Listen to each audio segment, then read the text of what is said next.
조선 후기 작은 시골 마을에 이도현이라는 선비가 살고 있었습니다. 그의 집은 지붕이 낮고 벽이 얇은 초가였으며 비가 오면 물이 스며들고 바람이 불면 문이 덜컹거렸습니다. 집 안에는 책 몇 권과 달아해진 붓, 그리고 오래된 벼루가 전부였죠. 쌀독은 늘 바닥을 드러내고 있었고 하루 한 끼도 넉넉지 않은 날이 많았습니다. 그럼에도 이도현은 아침마다 얼굴을 씻고 옷을 단정히 한 뒤 책상 앞에 앉아 글을 읽었습니다. 가난이 몸은 누르되 마음까지 눌러서는 안 된다고 여겼기 때문이었습니다. 그날도 그는 장에 다녀오는 길이었습니다. 해가 기울고 바람이 차가워질 즈음 길가에 웅크리고 앉은 노인을 발견했습니다. 노인은 옷이 해지고 얼굴은 헬쑥했으며 손을 가슴에 대고 숨을 고르고 있었습니다.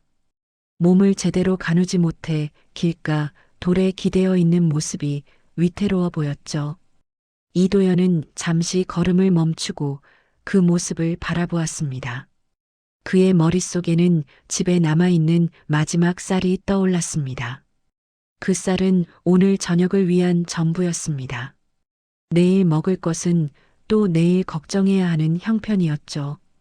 그는 노인의 상태를 살피며 천천히 다가갔습니다.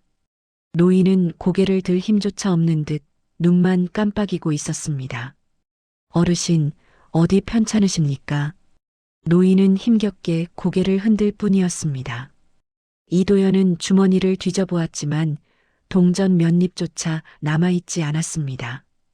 그는 잠시 서 있다가 결국 노인을 부축해 자신의 집으로 향했습니다. 걸음은 느렸고 노인의 몸은 생각보다 무거웠습니다. 하지만 그는 중간에 멈추지 않았습니다. 초가에 도착하자 이도현은 부엌으로 향했습니다. 쌀독을 열자 바닥에 남은 쌀이 한데 남짓 보였습니다. 그 쌀을 보는 순간 마음이 잠시 흔들렸습니다. 이 쌀로 오늘과 내일 아침까지는 버틸 수 있었기 때문이었습니다. 그러나 그는 곧 쌀독을 닫고 단호하게 쌀을 퍼냈습니다. 솥에 물을 붓고 불을 지피며 그는 아무 말도 하지 않았습니다. 불꽃이 솥바닥을 핫고 연기가 천천히 부엌에 퍼졌습니다.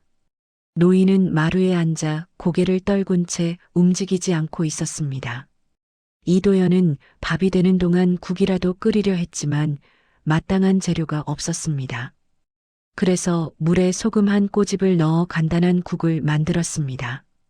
잠시 후 밥이 완성되자 그는 그릇에 정성스럽게 담았습니다. 흰쌀밥은 아니었지만 따뜻한 김이 모락모락 올라왔습니다. 이도현은 밥과 국을 노인 앞에 내려놓았습니다. 먼저 드시고 기운을 차리십시오.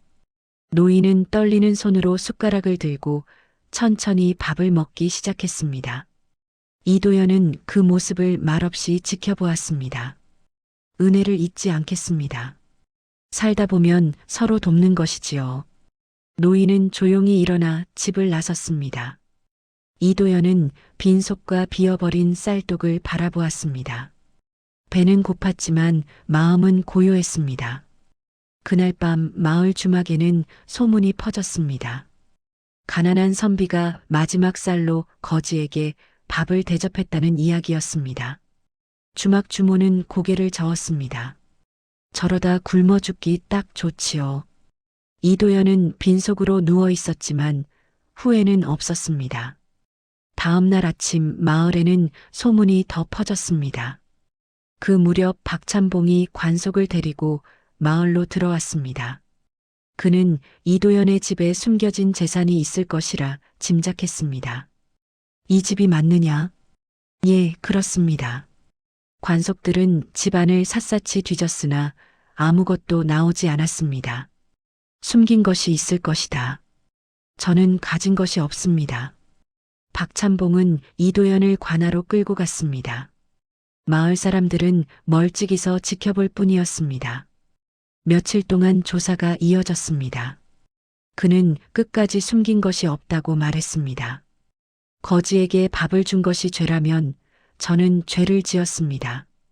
그 사이 집은 훼손되었고 마을 아이 하나가 거지가 뒷산으로 향하던 모습을 기억해냈습니다. 그 말이 새로운 단서가 되었습니다. 이도연은 관속과 함께 뒷산으로 향했습니다. 느티나무 아래에서 땅이 파헤쳐진 흔적을 발견했습니다. 항아리와 상자가 나왔고 안에는 금은과 문서가 들어 있었습니다. 그때 거지 노인이 다시 나타났습니다. 나는 사람의 마음을 보는 사람입니다. 그는 이도연의 선행이 진심이었기에 재산의 위치를 알려준 것이라 밝혔습니다. 그래서 더욱 합당한 주인이라 판단했습니다. 관속들은 사또에게 보고했고 정식 조사가 시작되었습니다. 사또는 문서를 확인하고 재산의 정당성을 검증했습니다. 모든 기록이 사실로 드러났습니다. 박찬봉의 비리도 밝혀져 그는 파직되었습니다. 이도연은 재산 일부를 공식적으로 넘겨받았습니다. 이 재산은 제 것이 아니라 맡겨진 것입니다. 그는 먼저 집을 고치고 곡식을 풀어 마을을 도왔습니다.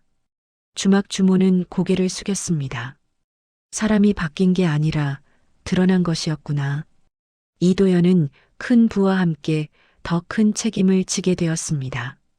여러분, 혹시 지금 내 형편이 어렵다고 해서 주변을 돌아보지 못하고 계시진 않나요? 내가 베푼 작은 친절이 언제 어떤 큰 복이 되어 돌아올지는 아무도 모르는 법입니다. 오늘 이야기가 재미있으셨다면 구독과 좋아요 부탁드립니다. 여러분의 삶에도 김선비와 같은 기적이 찾아오길 기원하겠습니다.